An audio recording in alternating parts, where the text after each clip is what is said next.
નમસ્કાર મિત્રો, મારી યુટ્યુબ ચેનલમાં તમારું હાર્દિક સ્વાગત છે। આજે આપણે વાત કરવાના છે દરબાર હમીરવાળા અને રામ રાદડિયા સાથેની ઘટના। શિરામણની વેળા થઈ છે। દરબાર હમીરવાળા અને રામ રાદડિયો એ ડાયરા ભેળા ડેલીએ બેઠા છે।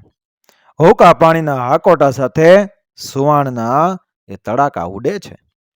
આવા વખતે કુંડલા પંથકનો ખુમાણ ડાયરો 25 ઘોડે ચિતળમાં આવ્યો।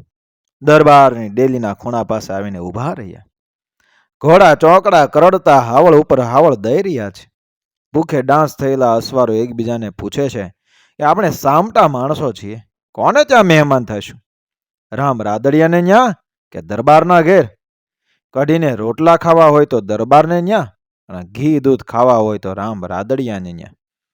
ખુમાણ ડાયરાની આ વાત દરબાર હમીરવાળાએ ને રામ રાદડિયાએ ડેલીમાં બેઠા બેઠા કાનો કાન સાંભળી। દરબારે રામ સામે જોઈ મોઢું મલકાવીને હળવેકતે કહ્યું, રામના ઘેર જાઓ બા મારે ઘેર તો કઢીને રોટલા છે। દરબારનું વેણ સાંભળતા રામ રાદડિયો ભારે ભોઠામણ અનુભવવા લાગ્યો। તેનું મોં કાળું ઠકણ થઈ ગયું। દરબારને માઠું લાગ્યું છે, અરે હાડો હાડ લાગ્યું છે। ખુમાણ ડાયરીની વાત તેની છાતીમાં આરપાર ઉતરી ગઈ છે।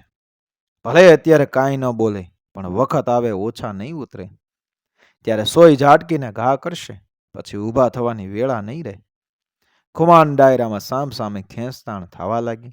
એક કહે દરબારને ન્યા ન જાય તો એને ખોટું લાગે, ત્યાં બીજો કહે પણ કઢી રોટલા ખાવા જાય કોણ? છેવટે આખો ડાયરો રામ રાદડિયાને ત્યાં ગયો। જોઈ રહ્યા ડેલીમાં બેઠા દરબાર હમીરવાળા અને રામ રાદડિયા એકબીજાના મોં સામે મહેમાનોને આવતા જોઈ રામ રાદડિયાના માણસોએ ઘોડાની વાધુ હાથમાં જાલીને ઠાણમાં બાંધ્યા। પછી લીલા કસન બાજરાના પાવરા ચડાવ્યા। રામ રાદડિયો ઘરે હોય કે ન હોય, પણ તેની મહેમાન ગતિમાં કોઈ ઓછપ ન આવે। ઘરમાં ભલામણ કરવા પણ નહીં, ગમે તે માણસ ગમે તે વખતે આવે તેની સાચવણ એક સરખી જ કરવાની। એક સાથે એ 25 ઢોલિયા ઢાળ્યા। માથે ભાત ભાતના ગાદલાને ઓછાડ પાથર્યા। પાણીના કળશિયા ભર્યા। હાથ પગ વીછળીને ડાયરો નિરાતે બેઠો, અને હજી તો હોકાની બબે તતણી ઘૂંટ લેવાની હશે ત્યાં તો રોટલા તૈયાર થઈ ગયા। તુરત જ પાથરણા પથરાણા, ઢીચણિયા મુકાણા અને આખો ડાયરો બપોરા કરવા બેઠો। સાકરના ખૂમચા આવ્યા, માખણની નાવણીઓ આવીને લીલવણી બાજરાના પળી પળી ઘી સમાઈ જાય એવા ગાભરા ધીંગા રોટલા રોટલી શાક અથાણા પીરસાણા। ડાયરો જમણને અડધેક પંથે પહોંચ્યો હશે ત્યાં રામ રાદડિયો એ દરબાર હમીરવાળાની ડેલીએથી ઘેર આવ્યા। ફરી તાણ કરી કરીને એ દૂધ સાકરની તાહળીઓ પીવડાવી। ઓડકાર પણ લેવાતો નથી એટલું જમા કરીને ડાયરો ઢોલી આવ્યો। આજકાલ કરતા ડાયરો 3 દિવસ રોકાણો। ડાયરો જવા માટે સાબદો થાય ને રામ કાંડા ચાલે ને હાવ ઘોડા પરથી સામાન ઉતરી જાય। ચોથા દિવસની સવારે ડાયરો છાશું પીને ઘોડા ઉપર પલાણ નાખે છે ત્યાં દરબાર હમીરવાળા આવીને ઊભા રહ્યા। દરબારને આમ ઓચિંતાના આવતા જોઈ એ રામના મનમાં ધ્રાસકો પડ્યો। નક્કી કાંક કરશે, સૌની હાજરીમાં જ વેર વાળશે, અથવા તો એકાદ એવું વહમું વેણ બોલશે કે કર્યા કારવ્યા પણ પર પાણી ફરી વળશે। જિંદગી આખીની રખાવટ માથે કાળી ટીલી લાગી જશે। ત્યાં દરબારે ખુમાણ ડાયરાને તાણ કરતા કહ્યું, આજ તો સૌ ડાયરો રોકાઈ જાવ ને બા મારી? કેમ બાપુ, આજ વળી એવું કાંઈ છે? એક બટક ભૂલા કાઠીએ વચ્ચે જ ફાળ, હા બા, રામ રાદડિયાને આવડો મોટો ઘર ખરસ છે તે મારે એને ગામ આપવું છે બાપુ। આપ રામ રાદડિયાને ખીજડીયું ગામ આપતા હો તો અમે શા માટે ન રોકાઈ? અને ત્યારે એ રામ રાદડિયો તો ભીંતની ચિત્રામણ જેમ ઊભા રહ્યા। તેને નક્કી નહોતું થતું કે પોતે સાંભળી રહ્યા છે તે સાચું છે કે પછી પાછલી રાતનું સપનું, પણ એ હકીકત હતી। ડાયરાએ ઘોડા પરથી પલાણ ઉતારી નાખ્યા ને કહુંબો કાઢ્યો। દરબાર હમીરવાળાએ તાંબાના પતરા પર લખત કરાયું કે રામ રાદડિયાના ઘર ખરસ માટે ખીજડીયું ગામ આપું છું. નોંધ છે, આજે પણ અમરેલી અને ચિત્તલ પાસેનું આ ગામ ખીજડીયા રાદડિયા તરીકે ઓળખાય છે. તાંબાના પતરા પર લખત પૂરું થયું. દરબાર હમીરવાળાએ પોતાની મુદ્રા મારી. આસપાસ ઉભેલા સૌ કોઈ માટે એક ક્ષણ અચંબાની હતી.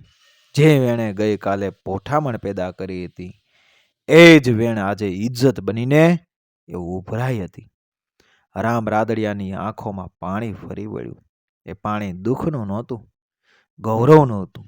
તેણે બે પગ આગળ વધારીને દરબારના ચરણમાં હાથ જોડ્યા. બાપુ, આ તો તમારી મોટાઈ છે. મેં કદી ઘર ખરસ બતાવ્યો નથી, ન તો અપેક્ષા રાખી છે. દરબાર હમીરવાળાએ તરત જ રામને ખભે હાથ મૂક્યો. રામ, ઘર ખરસ બોલીને બતાવવો પડતો નથી. જે માણસ 25 ઘોડા અને 25 દિલ એક સાથે પાળી શકે એનું ઘર ખરસ માપવા માટે વાટકા નહીં, દિલ જોઈએ. આ સાંભળતા ખુમાણ ડાયરો મૌન થઈ ગયો. ગઈકાલે જે મજાકની વાત હતી એ આજે ઇતિહાસ બની ગઈ હતી. એક ડાયરાના બટક બોલા કાઠીએ ધીમેથી કહ્યું, બાપુ, આજે સમજાયું કે મોટાઈ પેટમાં નથી હોતી, મનમાં હોય છે. દરબાર હળવેકથી હસ્યા. મોટાઈ એ આપવાથી વધે છે, રાખવાથી ઘટે છે. ડાયરો ફરી બેઠો.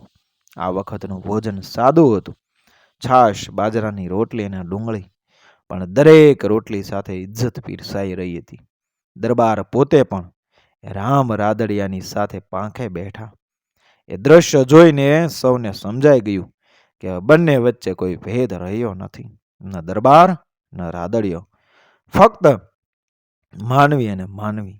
જતા વેળા ખુમાણ ડાયરાએ પોતાના ઘોડાની લગામ ખેંચી અને રામ રાદડિયાને કહ્યું, રામ, આજે અમે ગામ નહીં, એક પાઠ લઈને જઈએ છીએ. કેવો પાઠ?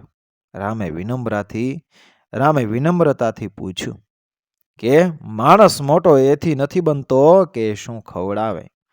માણસ મોટો એથી બને છે કે એ કેટલું સહે અને કેટલું આપે. ઘોડા આગળ વધ્યા. ધૂળ ઉડી. પાછળ રહી ગયા રામ રાદડિયા અને દરબાર હમીરવાળા. બંનેના વચ્ચે હવે કોઈ ખોટું લાગવાનું નહોતું. ફક્ત પરસ્પર આદર હતો. અને સમય જતાં ખીજડીયું ગામ માત્ર જમીનનો ટુકડો નહીં રહ્યું, પણ એ મોટાઈનું પ્રતીક બની ગયું. જ્યાં આજે પણ લોકો કહે છે, અહીં ઘર ખરસ ઘી દૂધથી નહીં, દિલથી થાય છે. મિત્રો, વિડીયો પસંદ આવ્યો મારી ચેનલ સબસ્ક્રાઈબ કરો, ફોલો કરો, શેર કરો. મળીએ આવી ઘટનાને પ્રેરણાદાયક વાર્તાઓ સાથે આગળના વિડીયોમાં આપણા ઇતિહાસ સાથે. જય શ્રી કૃષ્ણ, જય માતાજી.